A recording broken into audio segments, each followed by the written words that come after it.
há de passar, e toda profecia,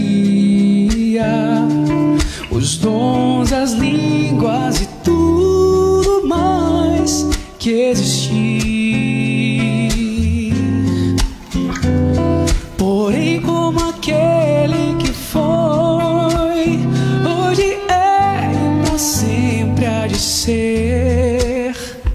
O amor é a essência de Deus e pra sempre também vai viver. Bondoso e sem rancor, fiel e consciente, humilde e sofredor, espera tão somente, justo e verdadeiro, tudo suporta e tudo crê. Tão puro e perfeito é o amor, não busque interesse ou favor. Mistério, expressão, vida e luz do Senhor. Se eu pudesse saber destinos ou futuros, fazer mover as montanhas com minha fé.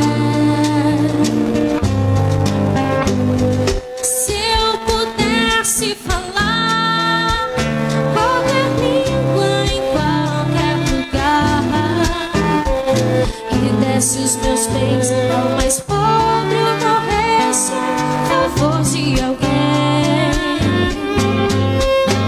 Se não tivesse amor, de nada valeria. Se não tivesse amor, proveito algum teria. Frio e sem razão, a vida então passaria. Vazio seria falar, o sino que insiste em tocar. Se dentro de mim não valesse o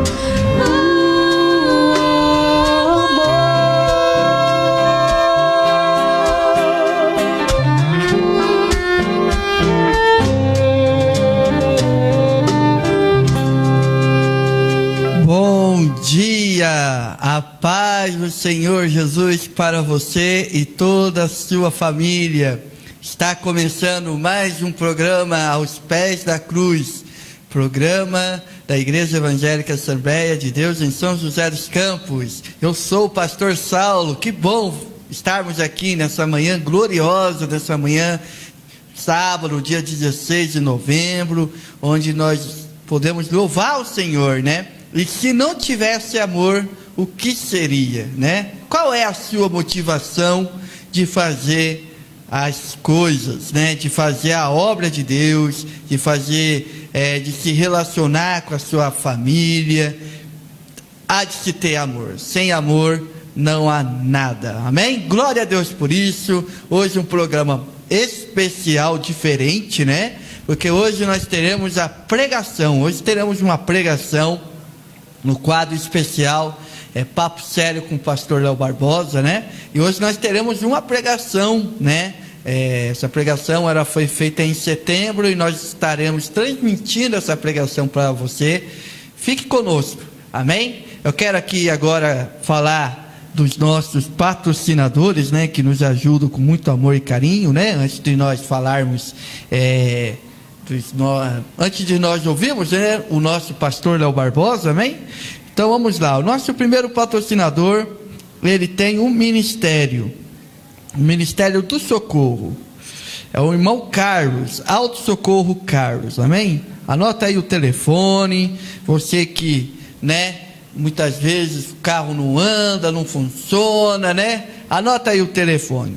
É 99713-3658. Repetindo, 99713-3658.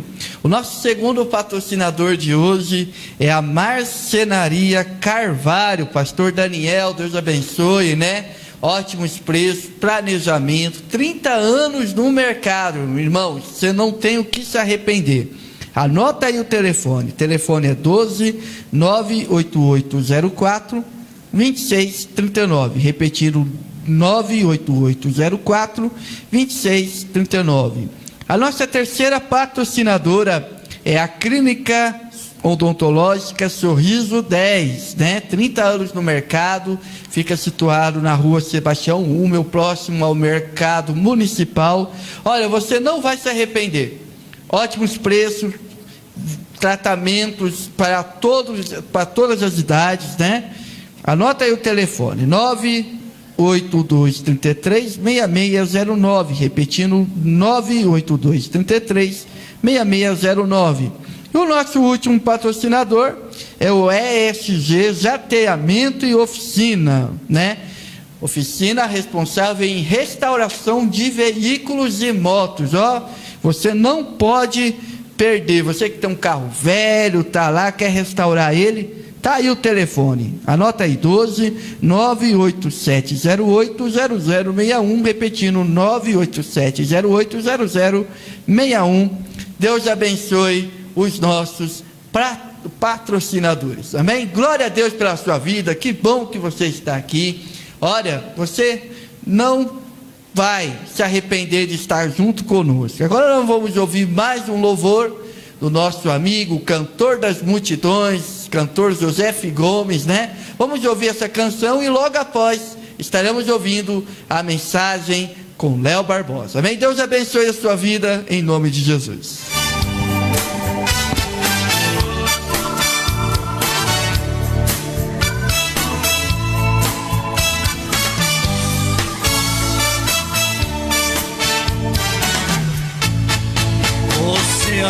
Desorientado, abre a boca para reclamar. Suas pernas já enfraquecidas, falta energia para caminhar. Dorme sozinho no banco da praça, esqueceu o caminho de volta pra casa. Meu amigo, comigo aconteceu também. Perdi esposa e filha, fiquei nos delírios, não tinha ninguém. Mas um homem chamado Jesus me disse: eu estou contigo, lhe darei abrigo, dou vida também.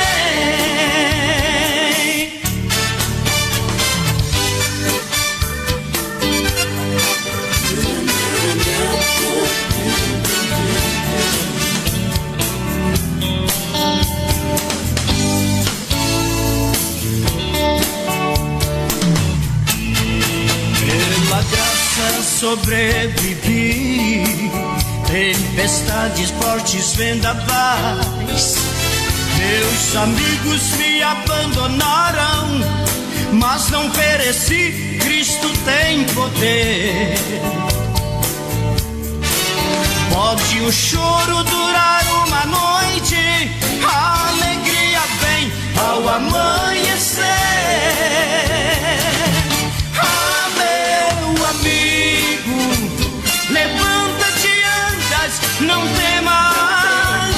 Jesus te toma pela mão, purifica, edifica, lhe dá o perdão.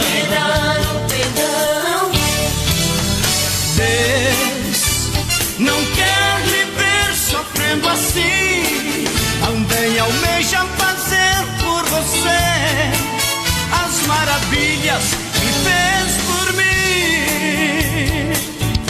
Ah, meu amigo, levanta-te e andas, não temas. Jesus te toma pela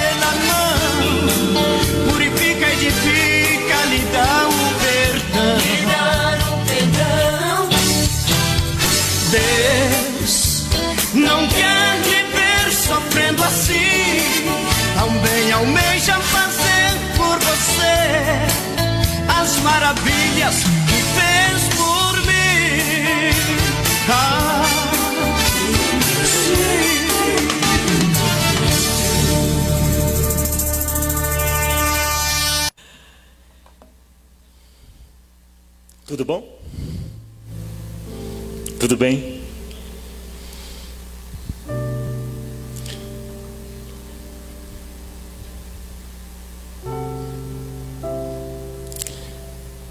Senhor, tá tudo tão bom aqui, Pai. Na Tua presença é sempre tudo tão bom. Na Tua presença até a tristeza salta de alegria. Nós cantamos coisas aqui, coisas em que acreditamos sinceramente, insistentemente, acreditamos piamente. Se as ondas se levantarem, nós continuaremos olhando para Ti. Nós cantamos que Tu és o sacrifício que nos trouxe vida e que nos garante. Que Tu és o altar onde nós nos derramamos e ofertamos a Ti tudo, tudo, tudo, tudo, tudo, tudo, tudo, tudo.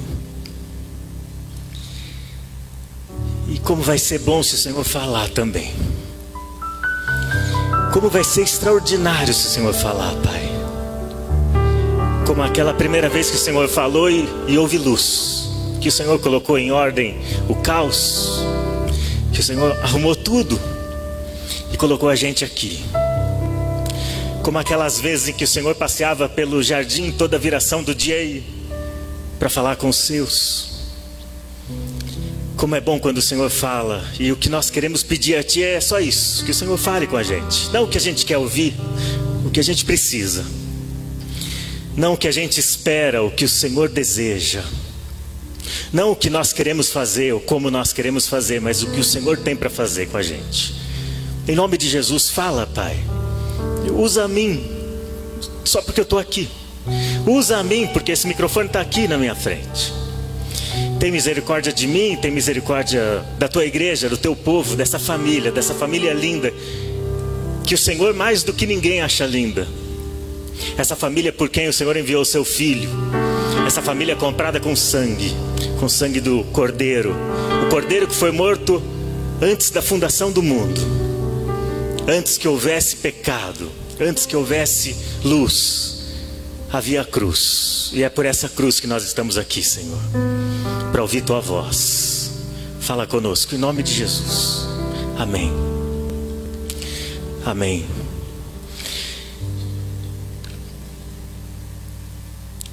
Você pode abrir a sua Bíblia no Evangelho de João, no capítulo 5.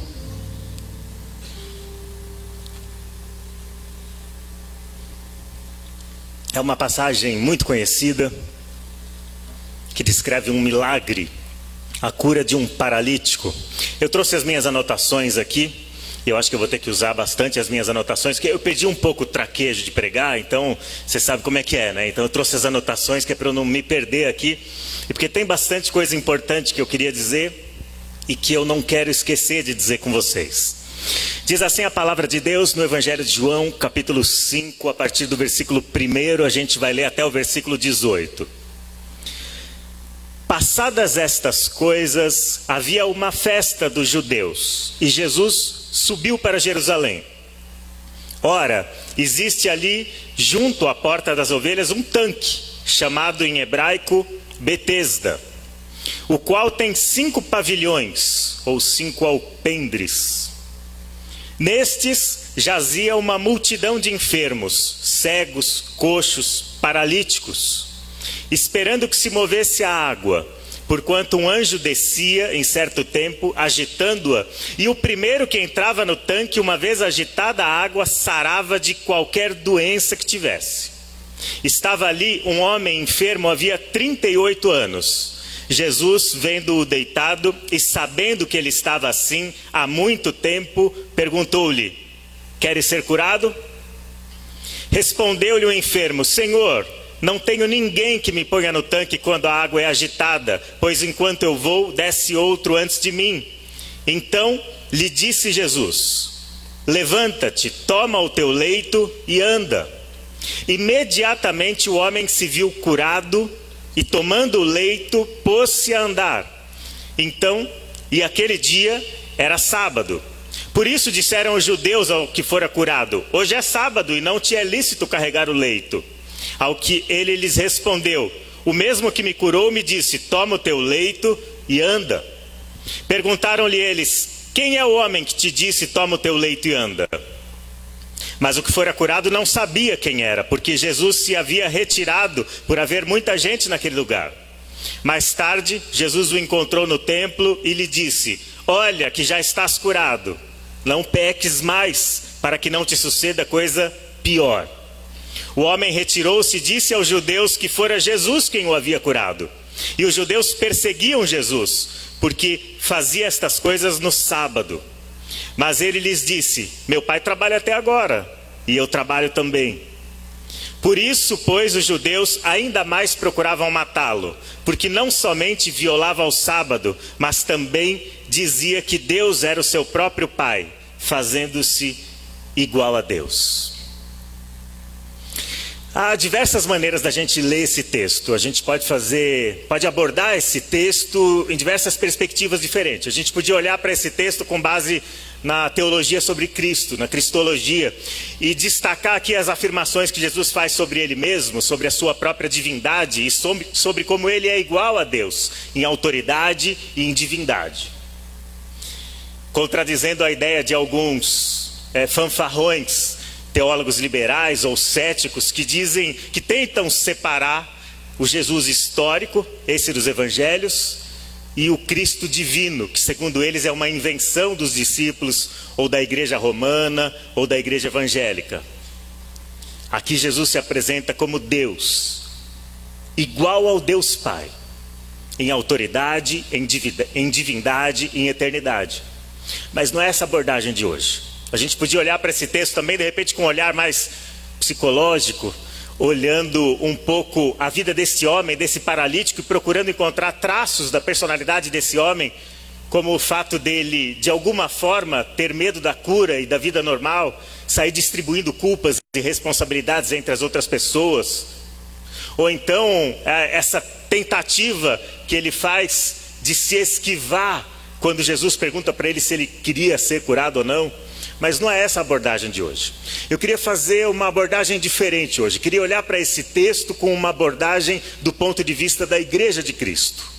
Com um olhar para esse texto de quem quer extrair lições para a gente como igreja, como corpo, como família, como comunidade da fé, como família de Deus. Então eu quero que a gente olhe para esse texto hoje, tentando encontrar nesse texto lições que nos ajudem a entender o que significa ser igreja como igreja deve ser, a partir do exemplo de Cristo, que entra naquele tanque de Betesda e procura alguém a quem ele pudesse socorrer, a quem ele pudesse curar. Esse é o olhar que a gente vai colocar nessa passagem hoje. A gente vai tentar mergulhar nessa passagem e extrair algumas coisas para a gente como igreja de Cristo. É por isso que a frase mais importante dessa passagem que a gente acabou de ler aqui é esta: eu não tenho ninguém.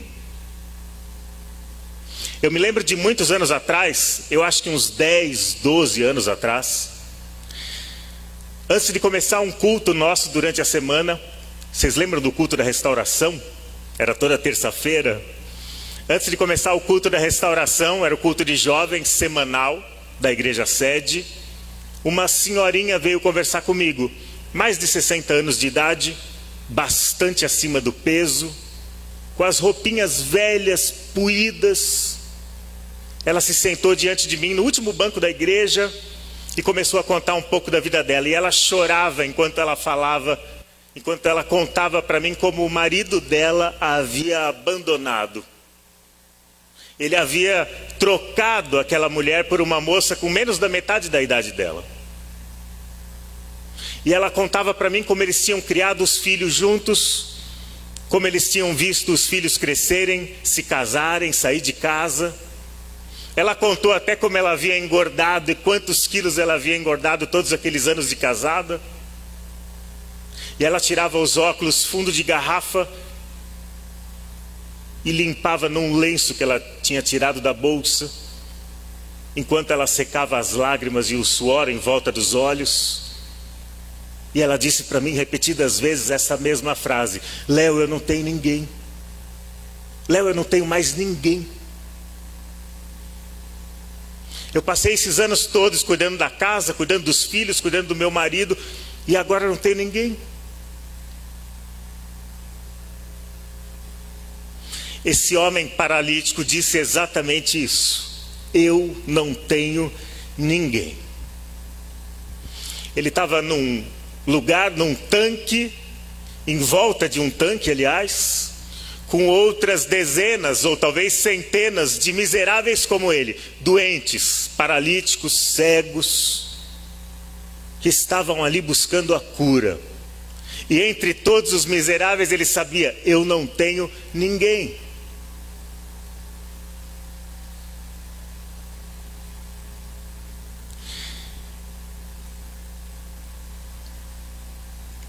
Ele estava sofrendo, talvez de maneira aguda, havia 38 anos, de dois males que acho que acompanham as pessoas talvez a vida inteira: da solidão e do sentimento de inadequação.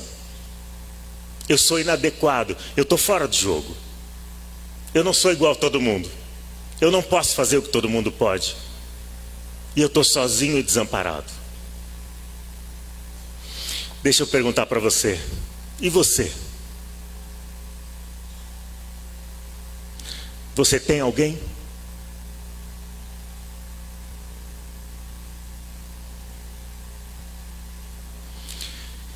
Você tem alguém aqui dentro? Aqui dentro dessa igreja, dessa comunidade? Dessa comunidade de pessoas com alguma deficiência? Dessa comunidade de pessoas que procuram alguma espécie de socorro, de ajuda, de cura? Você tem alguém? Se você fosse o último hoje a sair, aquela coisa de crente, sabe? É o último que fica resolvendo as coisas, conversa com todo mundo, vai para o estacionamento, e você fosse pegar o seu carro e o seu carro enguiçasse, seu carro não pegasse, e não tivesse mais ninguém no estacionamento, você tem alguém? Você tem alguém que teria acabado de sair daqui para você chamar, sem nenhum constrangimento, e essa pessoa voltaria imediatamente para cá para tentar fazer o seu carro pegar, para ajudar, para trazer um cabo, para esperar o seguro com você? Você tem alguém? Aqui. Se o seu telefone tocasse agora, aí onde você está, e você olhasse, deu ruim, e saísse para atender, e descobrisse que uma tragédia daquelas atingiu em cheio a sua família, e você perdesse o chão, e você precisasse desesperadamente de alguém para sair daqui com você, para largar tudo aqui e para ir com você, sem hora para voltar, você tem alguém? Aqui.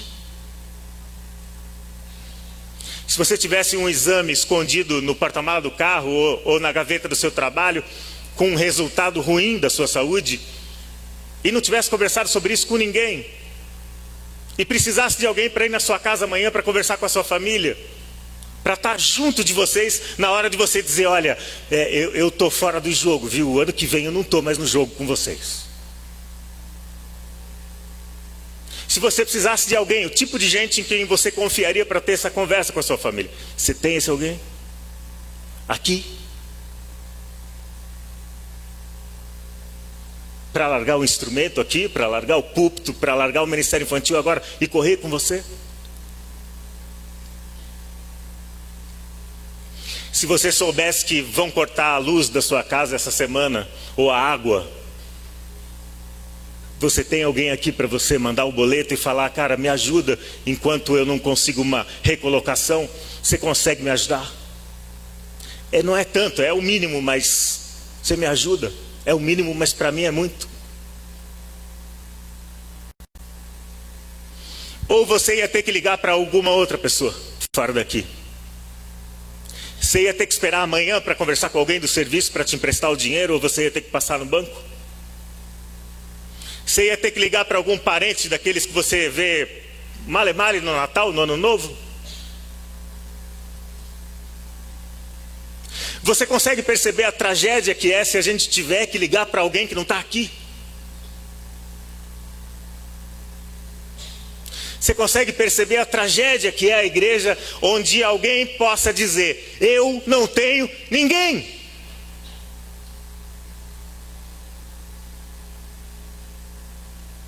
Você consegue se dar conta de como isso é fora do normal? De como não era para ser assim?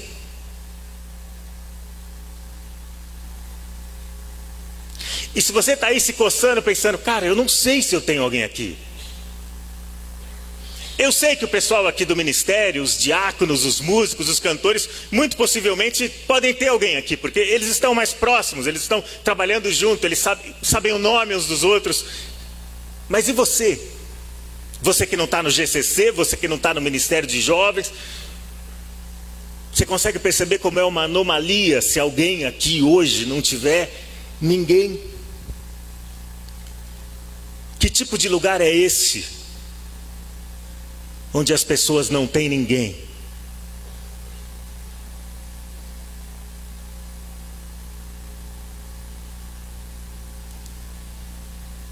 Que tipo de lugar era aquele tanque onde as pessoas estavam lá e não tinham ninguém? Todas elas tinham deficiência.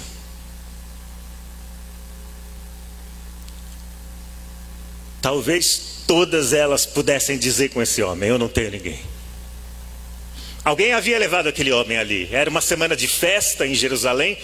João não fala que festa era essa, porque não nos interessa para essa passagem.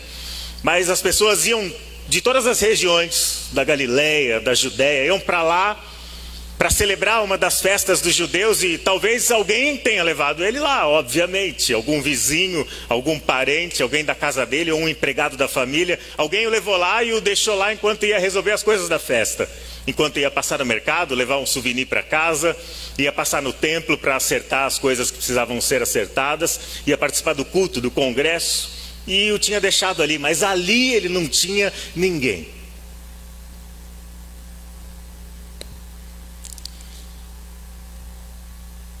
Como é possível a gente se sentir sozinho e desamparado, onde todos estão se sentindo sozinhos e desamparados e precisam parar de se sentir assim? Eu vi uma notícia hoje na internet sobre a Melanie e o Trevor. Saiu no R7, naquela página, como é que chama? Lifestyle, acho que é alguma coisa assim. São dois jovens americanos apaixonados por esporte de aventura, por esporte radical. Só que eles tinham uma grande dificuldade para poder praticar esporte radical. Sabe por quê? Porque o Trevor é cego. Ele ficou cego por causa de um glaucoma. E a Melanie é paralítica. Ela sofreu de uma malformação na gestação e ela nunca conseguiu andar. Ela sequer consegue ficar em pé. E eles sempre foram fissurados por esportes radicais, e eles são amigos. E eles decidiram ser mais do que amigos. Eles decidiram ser parceiros nos esportes. E eles se uniram como amigos. E eles estão há anos escalando montanha por montanha dos Estados Unidos. E sabe como é que eles conseguem fazer isso? Na reportagem eles falam como: a Melanie decidiu ser os olhos do Trevor. E o Trevor decidiu ser os pés da Melanie. Ela diz para onde ele deve ir, e ele a leva até lá. Ela consegue andar com as pernas dele, e ele consegue ver com os olhos dela.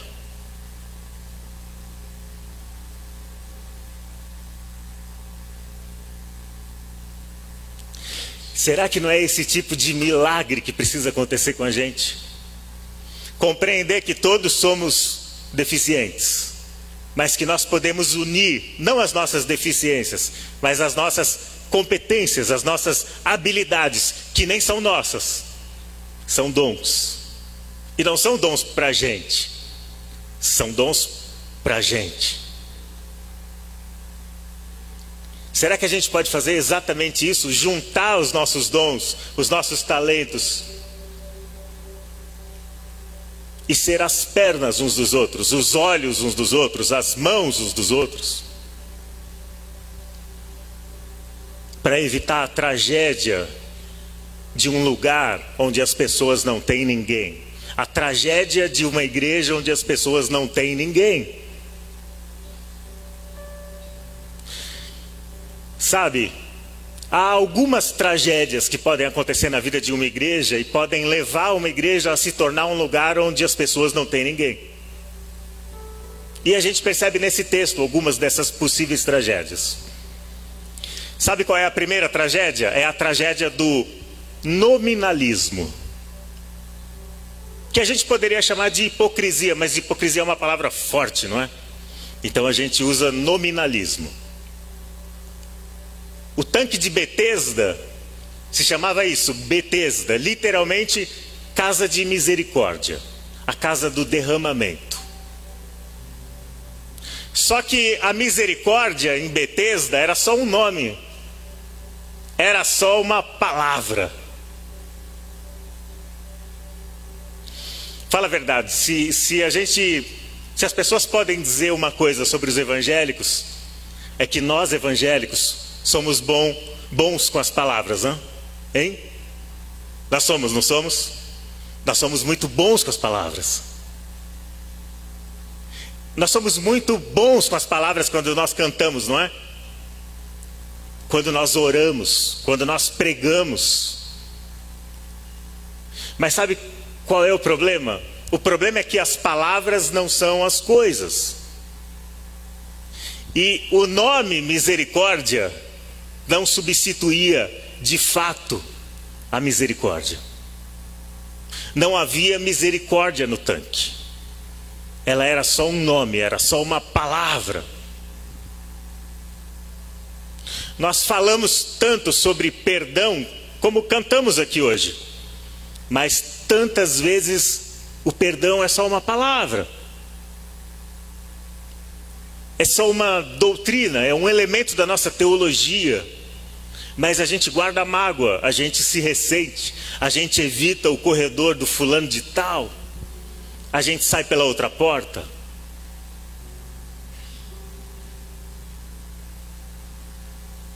A gente fala tanto sobre o amor, não é?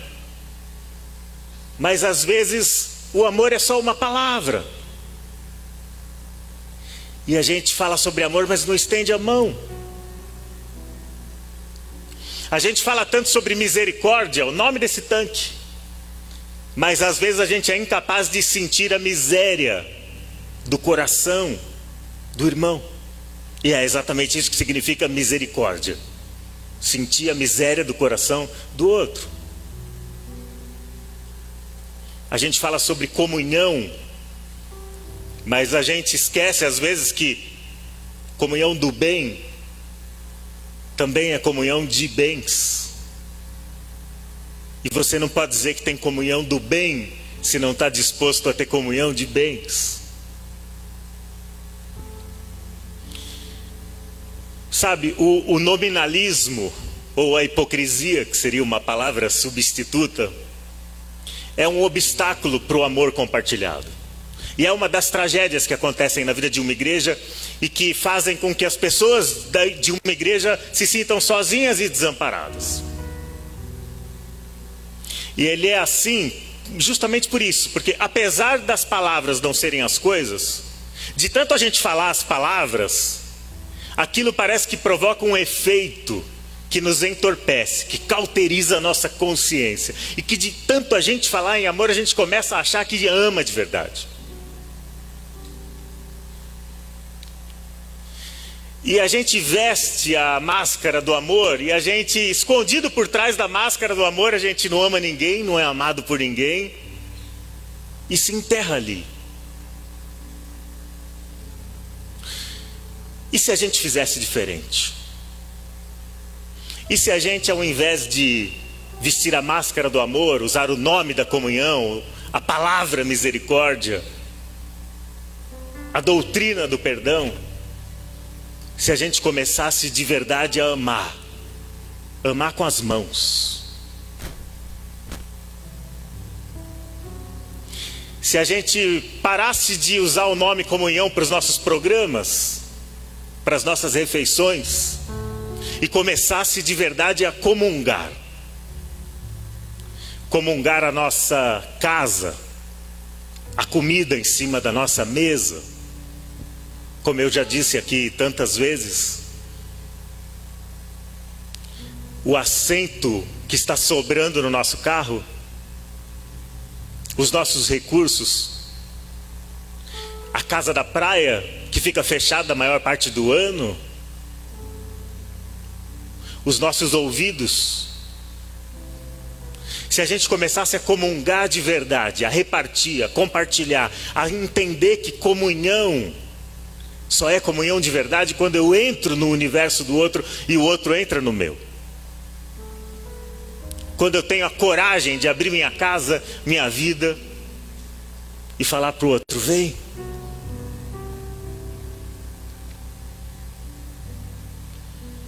Se a gente abrisse mão desse nominalismo e decidisse fazer igual Jesus nessa passagem, decidisse andar em direção à pessoa que precisa e perguntar a ela se ela não quer mudar, e conversar com ela sobre isso, e socorrê-la na sua necessidade, e estender as mãos para ela, e dar conselhos práticos para ela. Levanta, toma a tua cama e anda.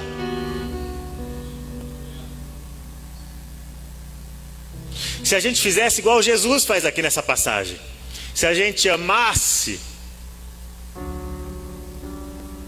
e fizesse o bem sem deixar um cartão de visita, sem tirar uma selfie do bem, sem mostrar que a gente estava lá, sem mostrar que a gente fez, fazer igual Jesus, que entrou, curou o camarada e desapareceu, sem nem dizer quem era. Fala: cara, eu vim aqui te ajudar. Esquece isso, não precisa me agradecer, é a minha obrigação te ajudar. Eu estou ajudando a mim, porque você e eu somos um. Se nós cantássemos menos sobre o perdão e perdoássemos mais, talvez as coisas seriam bastante diferentes. Mas tem uma outra tragédia também que pode fazer com que um lugar como aquele, a casa de misericórdia, se transformasse numa casa sem misericórdia, onde as pessoas não têm ninguém. Sabe qual é a outra tragédia que pode acontecer na vida de uma igreja? É a tragédia do misticismo. Se tem um negócio que tinha naquele lugar, era misticismo, era superstição. As pessoas estavam em volta daquele tanque, todas elas à espera de um milagre. Mas elas queriam um milagre que acontecesse pelo agitar das águas, pelas mãos dos anjos. Um milagre que acontecesse feito mágica.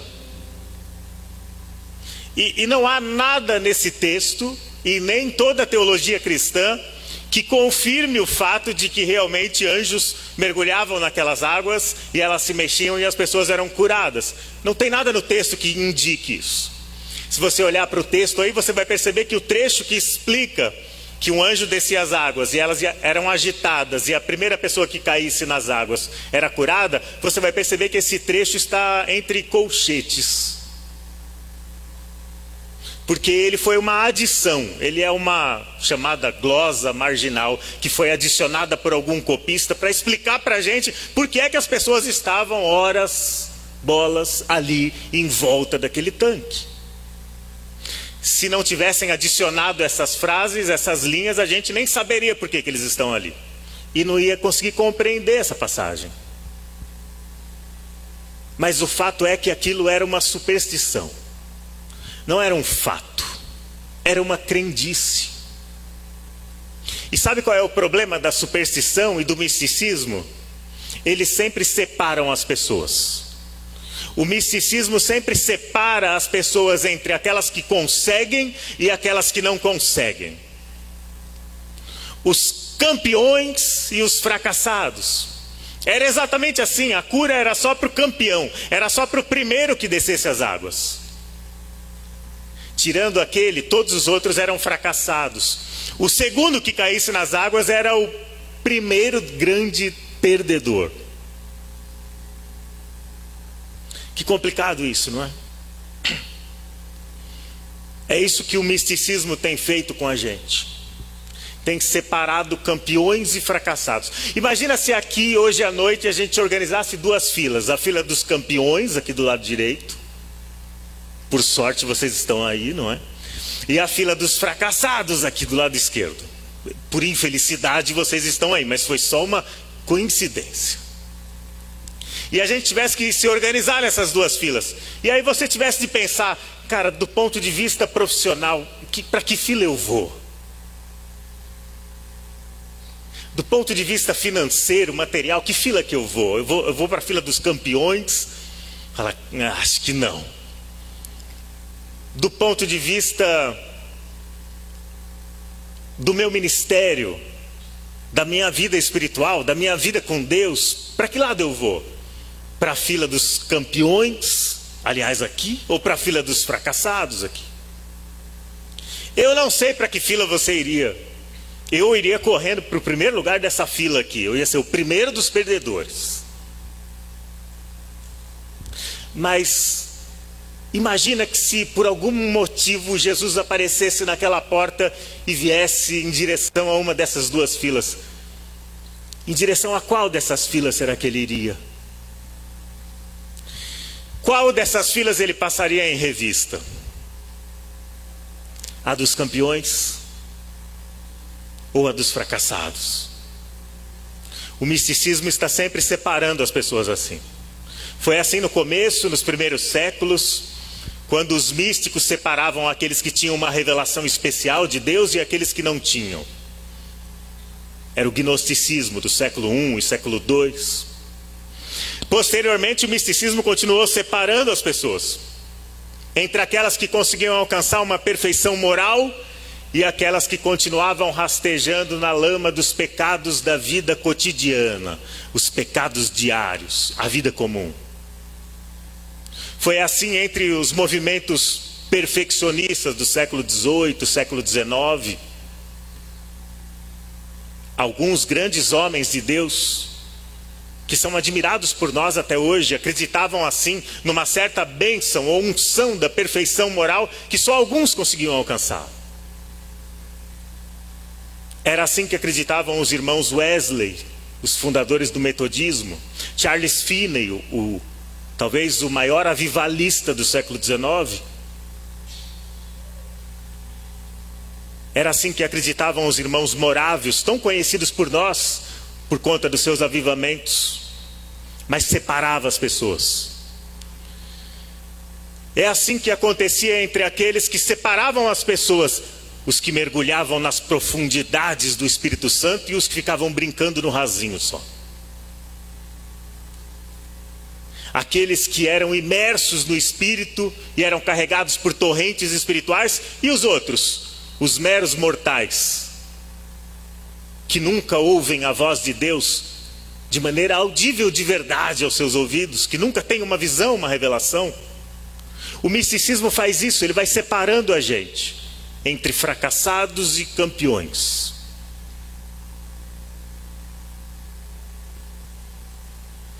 E se a gente abrisse mão desse misticismo, dessa ideia esquisita de que algumas pessoas têm um dom especial, alcançaram um estágio especial de espiritualidade e estão acima de todos os outros? E se a gente entendesse que todos nós estamos na mesma estrada, uns mais à frente, outros mais lá atrás, mas estamos na mesma jornada, no mesmo caminho que é Cristo, encarando os mesmos desafios e os mesmos reveses, machucando os joelhos igualmente nas mesmas pedras tantas vezes. Se a gente abrisse mão disso, desse misticismo, e decidisse fazer como Jesus fez, ele negou o misticismo do tanque de Betesda. E ele decidiu fazer algo concreto, por uma pessoa concreta, que estava enfrentando uma dificuldade concreta ali, a sua paralisia. Ele saiu de onde estava e foi lá fazer algo por ele.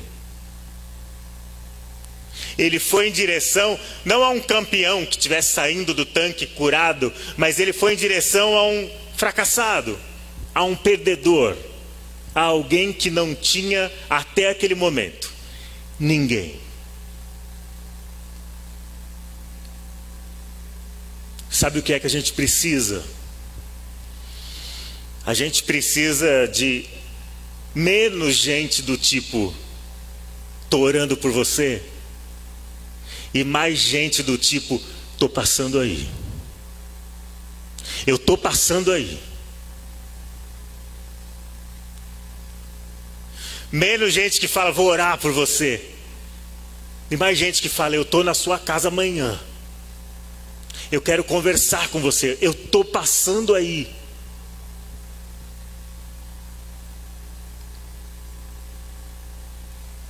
Eu não sei onde você se meteu, mas me fala onde é que você está, que eu estou passando aí.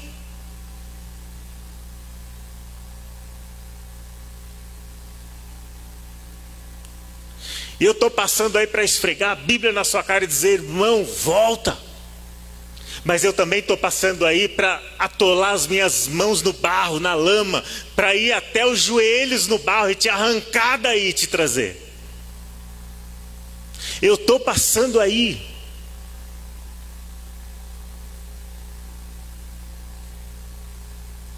Não quer dizer que essa pessoa não vai orar, mas ela vai orar enquanto está indo para lá. Ela vai orar enquanto está passando lá. Ela vai orar junto enquanto ela está lá. Mas ela não substitui a ação concreta pelo envio de algum emissário espiritual para lá. Eu estou passando aí.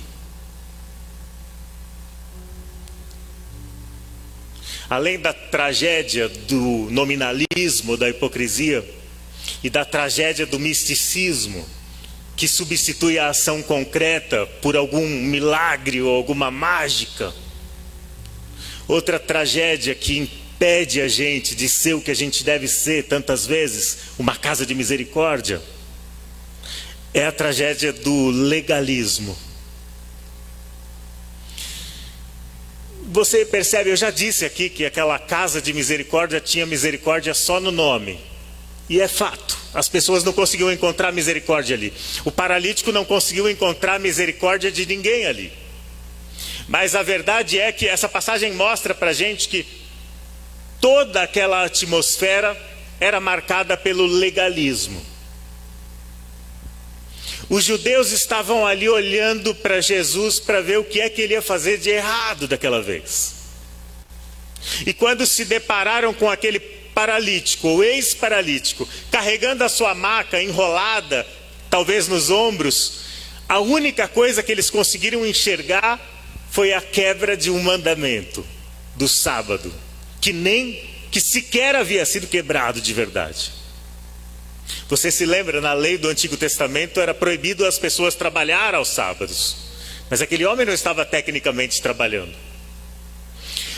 Os judeus daquela época, especialmente os mais legalistas, eles eram tão obcecados com as regras, que eles haviam desenvolvido 39 artigos da lei do sábado, 39 tipos de trabalhos que não poderiam ser realizados pelos judeus aos sábados em hipótese alguma.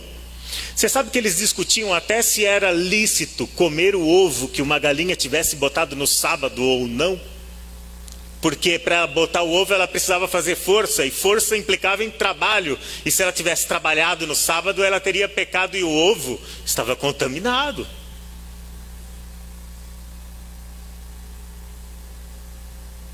Entre os 39 tipos de trabalhos que não poderiam ser realizados, carregar peso de uma casa até a outra era um deles, era o último.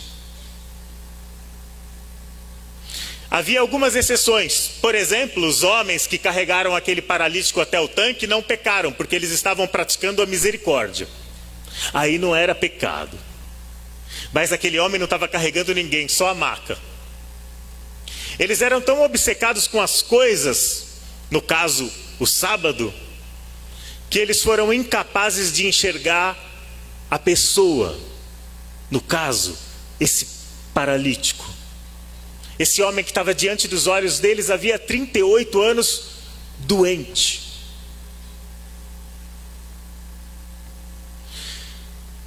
Eles usaram o pretexto do sábado para se recusar a comemorar a cura do paralítico com ele. Usaram o pretexto do sábado para acusá-lo de estar quebrando a regra.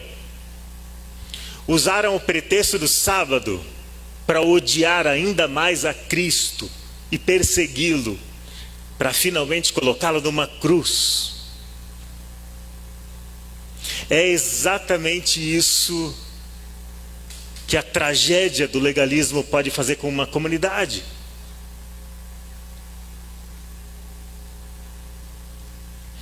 Nos deixar míopes para as pessoas e obcecados com as coisas. Ficar focados na música e esquecer os músicos. Ficar atento aos programas e projetos e esquecer as pessoas.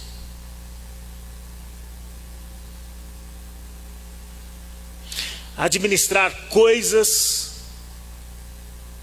e não ministrar para a gente.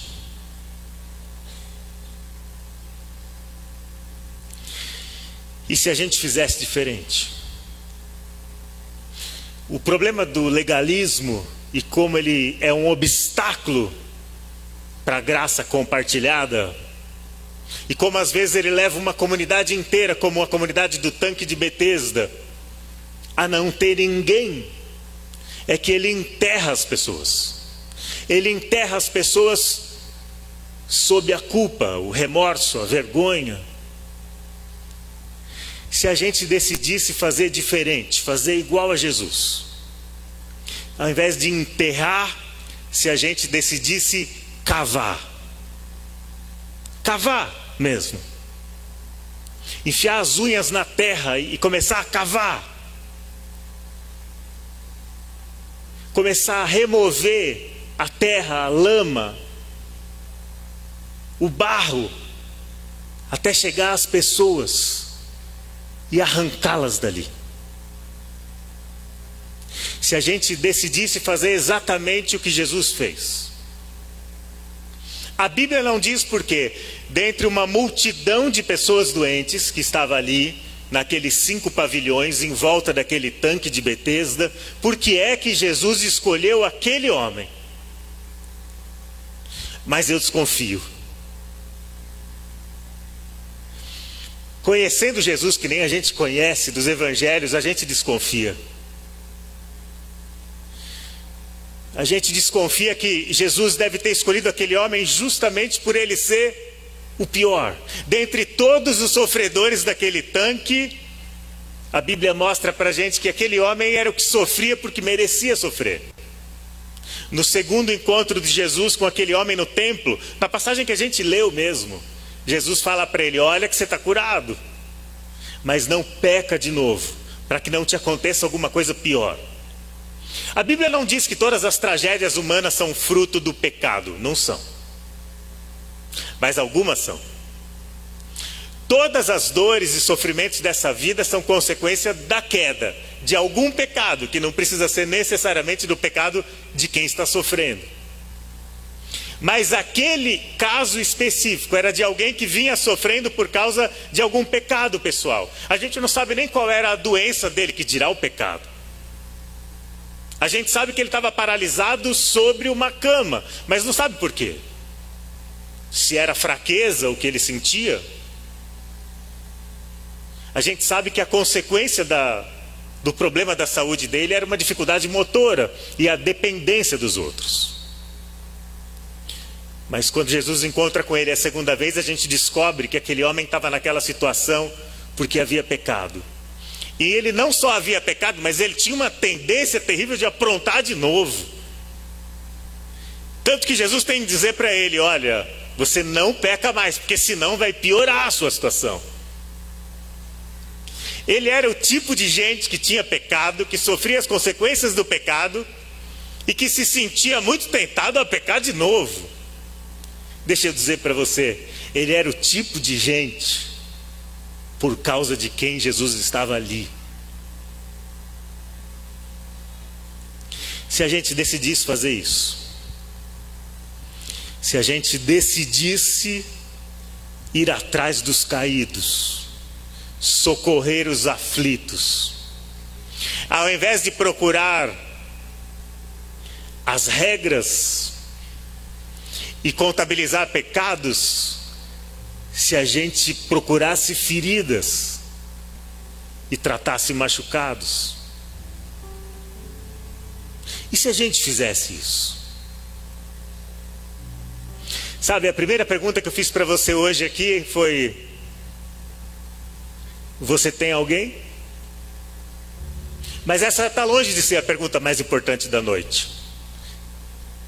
Essa é a terceira pergunta mais importante. A segunda pergunta mais importante da noite é: olhando para Jesus e pelo que ele fez, para o tipo de gente que ele era e que ele é, olhando para um Jesus que deixou de lado a hipocrisia e decidiu amar concretamente, que deixou de lado o misticismo daquele tanque e que decidiu fazer algo pelo outro, de verdade.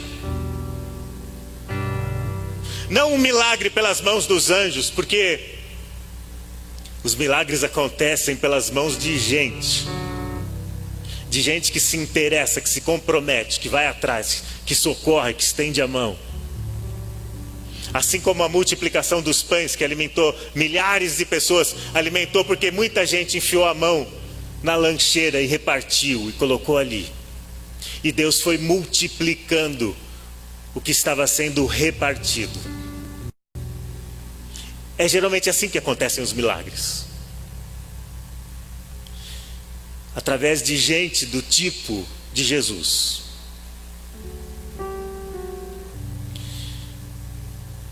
Você é alguém desse tipo?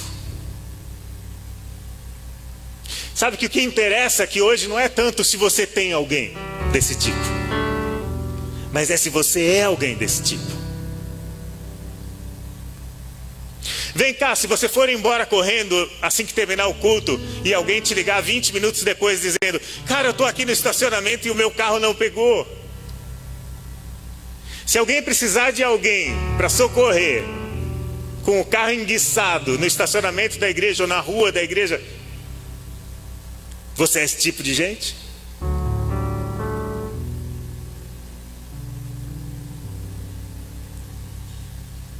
Sabe, se algum irmão teu passar por uma tragédia hoje e for o telefone dele a tocar, dizendo que a vida dele desmoronou num segundo, e ele precisar desesperadamente se agarrar em alguém porque o chão saiu debaixo dos seus pés, e ele precisar de alguém, você é esse alguém? Você é esse tipo de gente que o telefone toca? Você é esse tipo de gente que o interfone toca?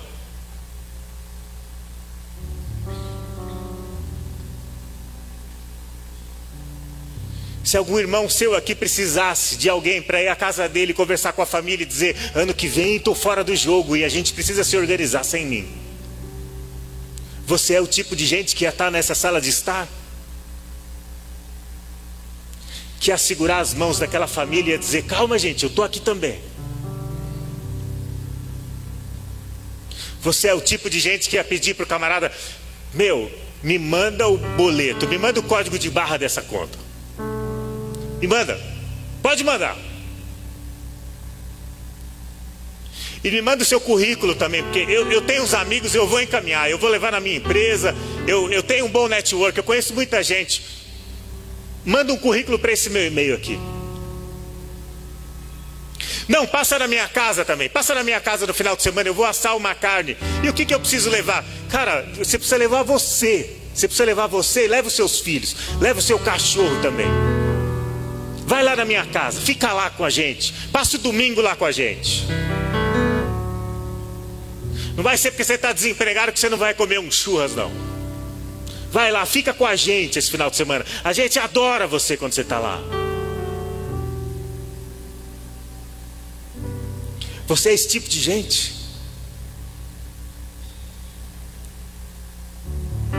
Você é o tipo de gente, eu estou orando por você? Ou você é o tipo de gente, eu estou passando aí. Eu estou passando aí. Você sabe o que é terminar um dia, começar outro dia, e terminar outro dia, e começar outro dia, e ninguém falar para você, eu estou passando aí? Sabe o que é começar uma semana e terminar a semana, e começar outra semana e terminar outra semana, e ninguém falar para você, cara, eu estou passando aí? Os meses se arrastarem e ninguém falar para você, eu estou passando aí. Os anos voarem para longe de você e ninguém dizer para você, eu estou passando aí. Você é esse tipo de gente? E eu falei que essa também não é a pergunta mais importante de hoje. A pergunta mais importante de hoje não é se você tem alguém desse tipo. É importante, mas ela não é a mais importante. A pergunta mais importante não é se você é alguém desse tipo. É importante, mas não é a mais importante. Sabe? A Bíblia diz que tem anjos nesse lugar. Tem anjos nesse lugar, sabia? Eu não estou vendo anjo nenhum aqui. Eu queria muito ver. Eu sei o quanto eu iria me alegrar se eu visse anjos nesse lugar aqui. Eu sei que tem gente que vê eventualmente, porque Deus dá a graça da pessoa, para a pessoa ver. Mas eu não estou vendo. Eu queria ver. Talvez se eu visse anjos nos piores momentos da minha vida, talvez os meus medos todos fossem embora. Mas eu sei que há anjos aqui. Sabe por que eu sei que há anjos aqui? Porque a Bíblia diz que há anjos aqui. Mas eles não vieram aqui hoje para agitar as águas.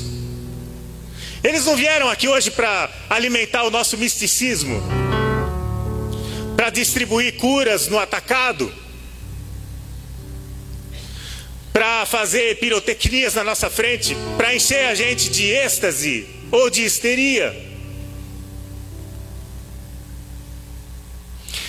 Em Hebreus 1, versículo 11, a Bíblia diz que os anjos são espíritos ministradores, enviados para serviço, a favor dos que hão de herdar a salvação.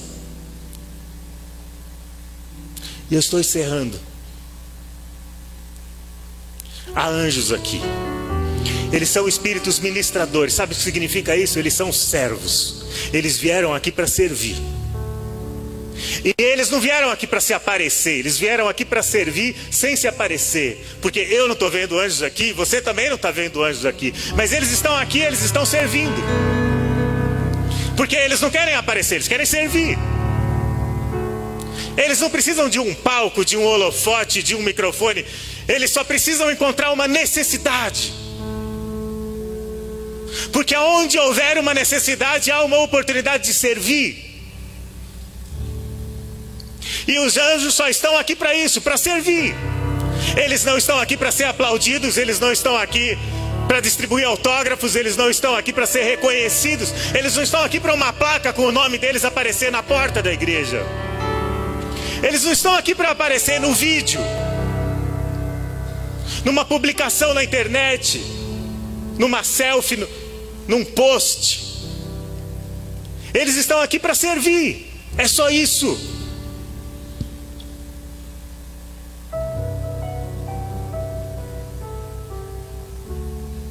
A questão é, se Deus apresentasse para você uma velha, suja e com os pés machucados, cheios de pus,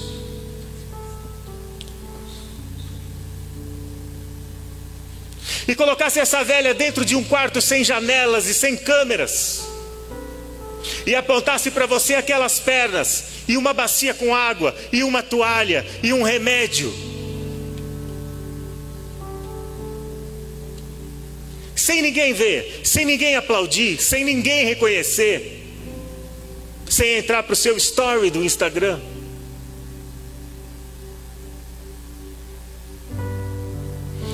os anjos vieram aqui para servir. E a pergunta mais importante dessa noite, a pergunta que eu tenho para fazer para você e que eu queria que você pensasse nela: você quer se juntar a eles? Os anjos vieram aqui para servir, você quer se juntar a eles? Eles não vieram aparecer, você quer se juntar a eles? Eles não vão receber curtidas e compartilhamentos, você quer se juntar a eles? Eles vão colocar as mãos na sujeira, você quer se juntar a eles?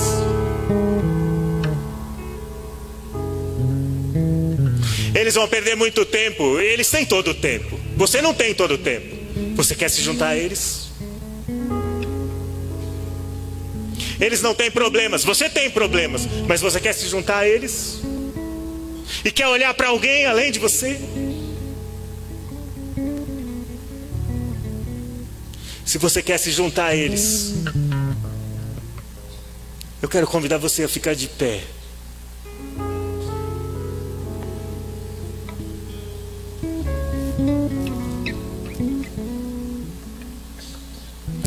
Se você quer ser os olhos de alguém, se você quer ser as pernas de alguém, se você quer ser as mãos de alguém, se você quer ser os ouvidos para alguém, o ombro para alguém, se você quer ser o alívio para alguém, se você quer se juntar aos anjos para servir, para adorar enquanto serve, para servir enquanto adora, eu quero convidar você a dizer isso para Deus. E a dizer para Deus que você não quer só dizer isso para Deus, porque as palavras não são as coisas, e as pessoas precisam de coisas, coisas que Deus deu a você. Você pode fechar os seus olhos em nome de Jesus.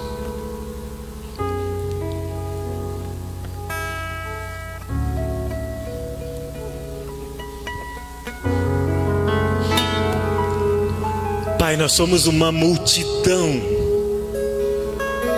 de pessoas com deficiência. Nós somos uma multidão de pecadores com deficiência.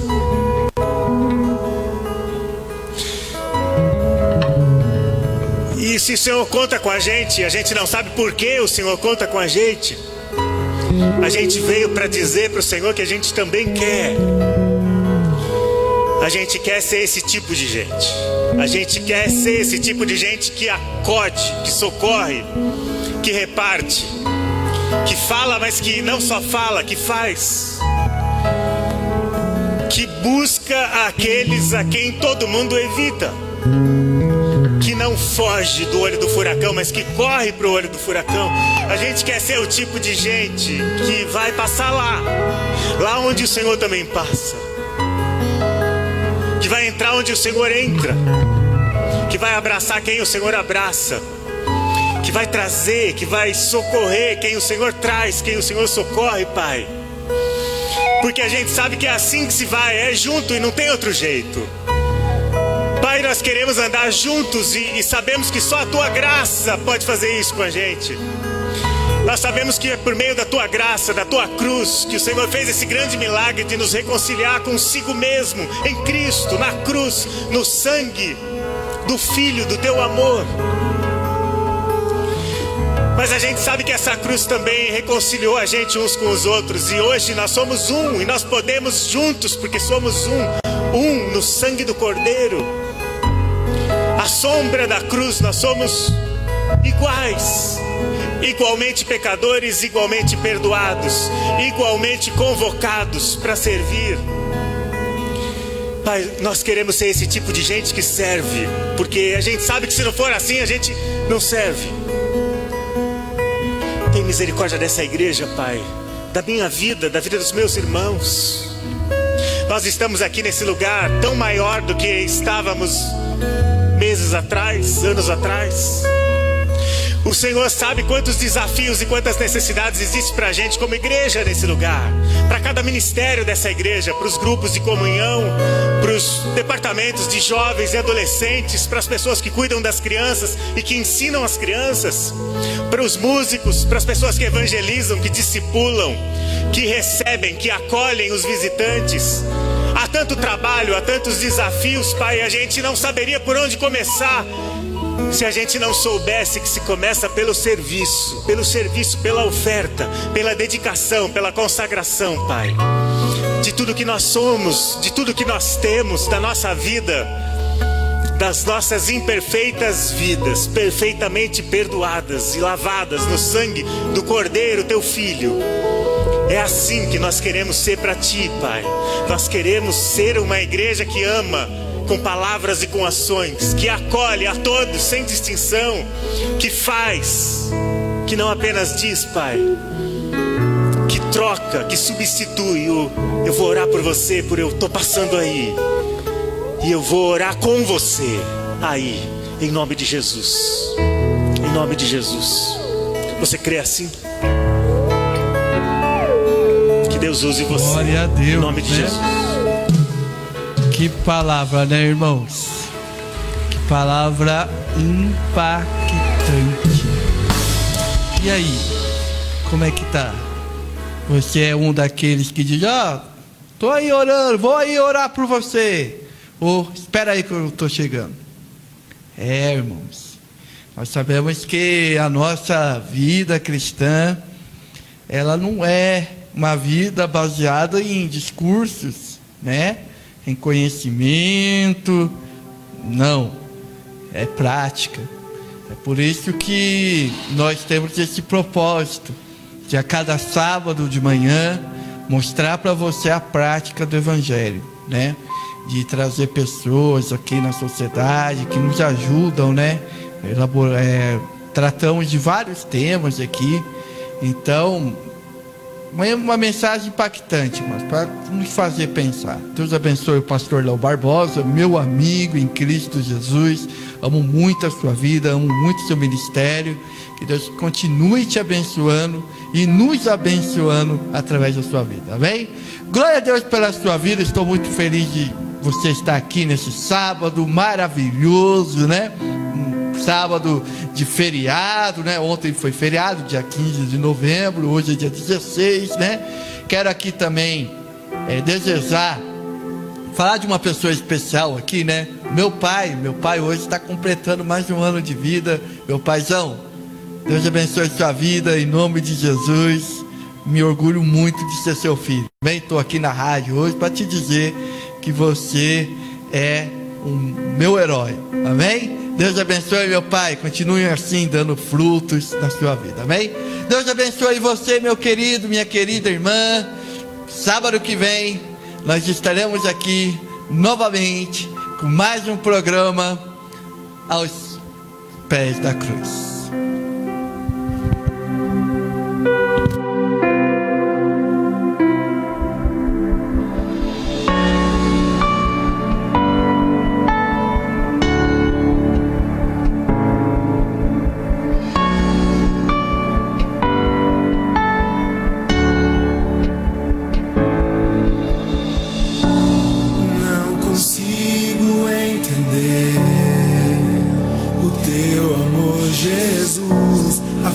Pagar o preço por mim e morrer naquela cruz.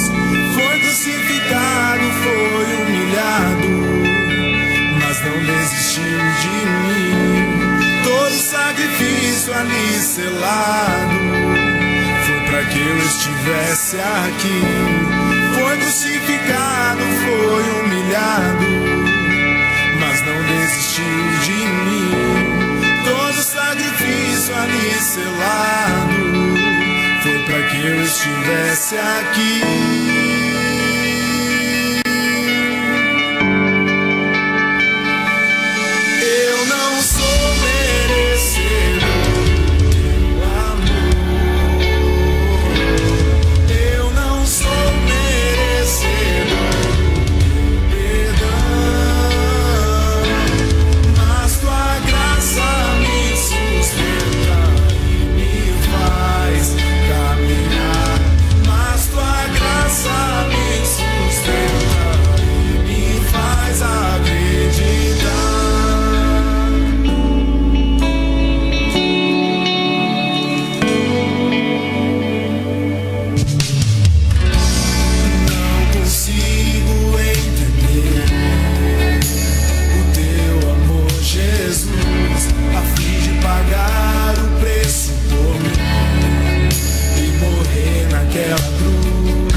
Senhor.